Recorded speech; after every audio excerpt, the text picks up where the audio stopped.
Always a pleasure to be at any forum where we're discussing business, any forum that serves to improve the quality of the way in which we conduct our business in Trinidad and Tobago.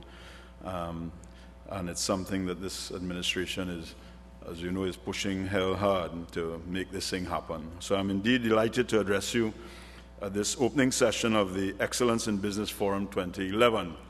I wish to recognize Republic Bank Limited and the Business Development Company for their ongoing work in organizing this annual forum.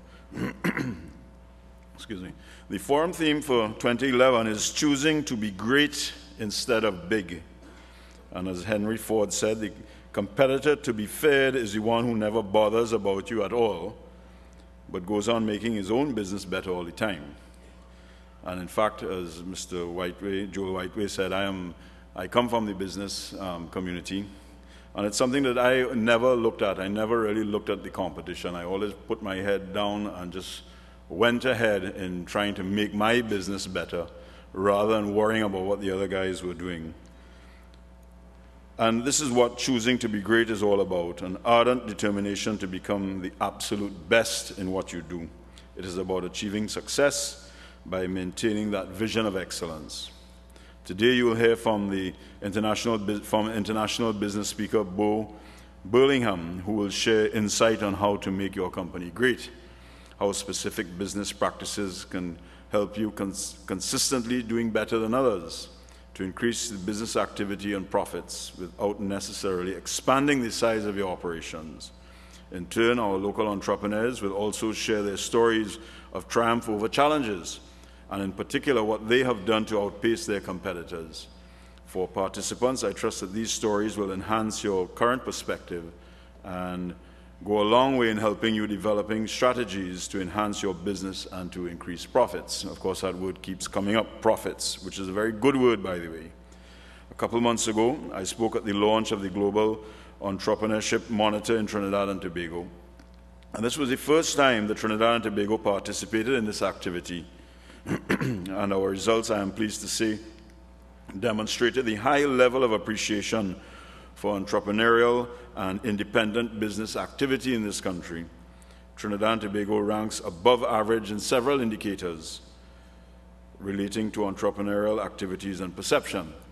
In addition, despite challenges facing the local economy, many entrepreneurs, 69.1%, believe that they have a good opportunity for starting a business within the next 6 months. And I always use the comparison of Carney Limited. When Carney Limited was closed, however many years ago, it was felt that the fallout of closing Carney, that the central part of Trinidad would have suffered greatly, and that did not happen. Instead, people went about their business and opened businesses, and there was no large or great fallout in unemployment or anything like that. In fact, the entrepreneurial activity in the central part of Trinidad increased tremendously. But this is ample evidence of the importance of events such as this one, and positive proof of the importance of government's ongoing commitment to drive business growth and development. Just recently, we were privileged to meet with Sir Richard Branson, world-renowned entrepreneur and the head of the Virgin Group. The story of his fledgling airline's challenge to the behemoth British Airways is legendary in business circles and an example of what it means to be a great business that generates tremendous revenue yet maintains a compact size.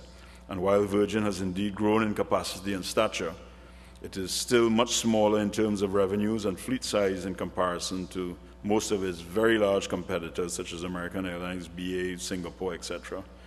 So Richard visited Trinidad and Tobago on the final evening of the Caribbean Investment Forum, the CIF, the first component of our recently concluded Caribbean Investment Week. The CIF sought to position Trinidad and Tobago as a focal point for trade and investment between the Commonwealth and the Americas.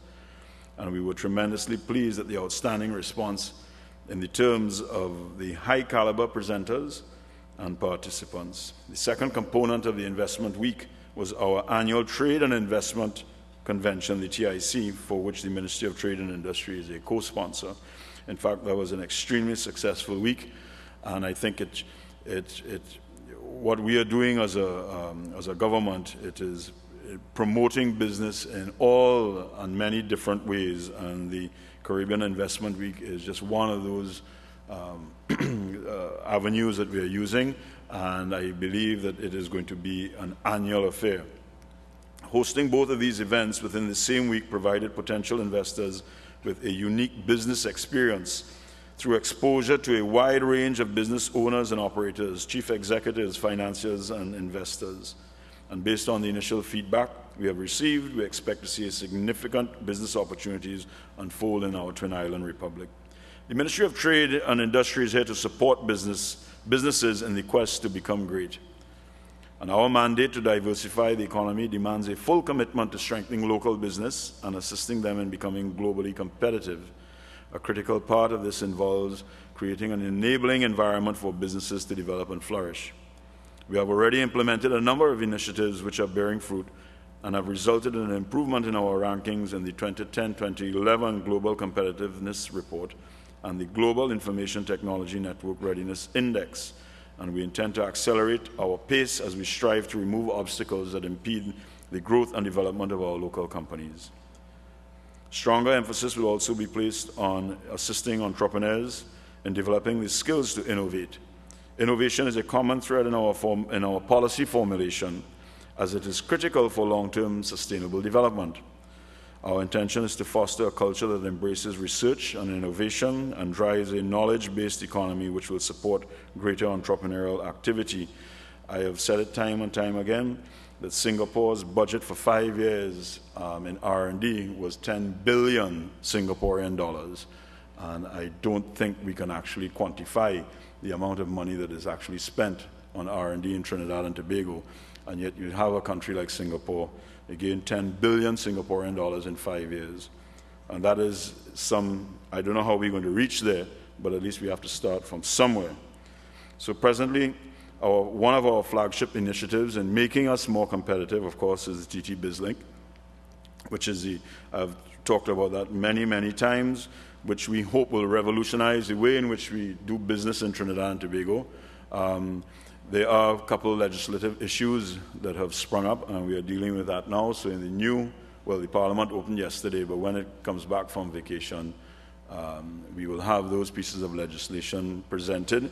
So without a doubt, we are committed that before the end of this year, we would have the TT BizLink up and running 100%.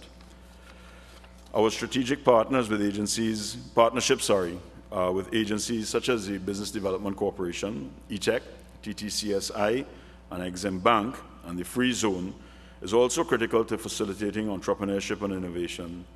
The Business Development Corporation has services such as the Research and Development Facility. I don't think they have $10 billion to spend over 5 years, but it is something for the new budget that is coming that it is something that we are going to emphasize, that we need to have development funds available. So the BDC has the services such as Research and Development Facility, Trade Portal, and Market Intelligence Services to assist entrepreneurs. Industrial accommodation is provided through our ETEC industrial parks. We have another 500 acres coming on stream over the next couple of years. ETEC is also responsible for driving investment with our ICT sector through development of the Tamana Intech Park. Exim Bank is currently seeking to increase its limit by an additional $150 million to provide greater security for exporters.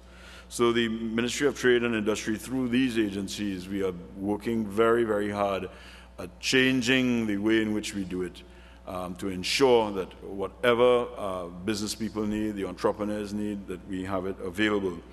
For instance, we have, the Cabinet recently approved a government guarantee for investment in a new tourism plant, both for Trinidad and Tobago, and not only a new plant, but also for existing plant that needs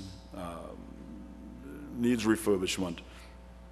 And therefore, the government will guarantee approved projects, which we hope will kickstart investment again in the tourism sector.